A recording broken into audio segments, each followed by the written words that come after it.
లోక కళ్యాణార్థం తలపెట్టిన ధర్మ విజయ యాత్ర పూజ కార్యక్రమంగా విజయవంతం చేయాలని వేద పండితులు రాచర్ల హైందవి రవిచంద్ర శర్మ అన్నారు.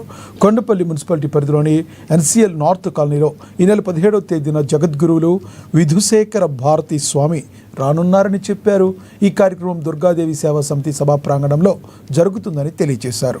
17న ఉదయం 6 గంటలకు చతుర్వేద సదస్సు వేదస్వస్తిక్ కార్యక్రమంతో ప్రారంభమై 8 గంటలకు స్వామివారి పాదుకా పూజ దర్శనం ఉంటుందని తెలియజేశారు.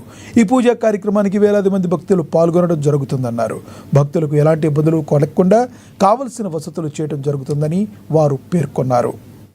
పాదపద్మములకు అజ్ఞానాన్ జాహ్నవీ తీర్థం విద్యాతీర్థం వివేకినాం సర్వేషాం సుఖదం తీర్థం భారతీ తీర్థమాశ్రయే విద్యా వినయ సంపన్నం వీతరాగం వివేకినం వందే వేదాంత తత్వజ్ఞం విధుశేఖర భారతిం దక్షిణాంనాథ శారదా శృంగేరి జగద్గురువుల యొక్క పాదపద్మములకు నమస్కరిస్తూ సామ్రాట్ పీఠంగా విరాజిల్లుతున్నటువంటి శంకర భగవత్పాదుల వారు భారతదేశంలో 4 పీఠాలను స్థాపన చేసినారు.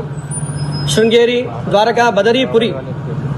ఈ చతురామ్నాయ పీఠాలలో సార్వభౌమ పీఠంగా విరాజిల్లుతున్నటువంటి శృంగేరి పీఠం, ఆ పీఠాధీశ్వరులైనటువంటి భారతీతీర్థ మహాస్వామి వారి సంపూర్ణమైనటువంటి అనుగ్రహం చేత తత్కరకమల సంజాతులైనటువంటి జగద్గురువులు విధుశేఖర భారతీ స్వామివారు ధర్మ విజయ యాత్రలో భాగంగా 17 అక్టోబర్ 2025 శుక్రవారం రోజున హైదరాబాద్లోని కొంపల్లి నార్త్ ఎన్సీఎల్ కాలనీలో దుర్గాదేవి సేవా సమితి సభా ప్రాంగణం వద్దకు విచ్చేస్తున్నారని ఆనందంగా ఆ వార్తను తెలియజేయడం జరుగుతుంది.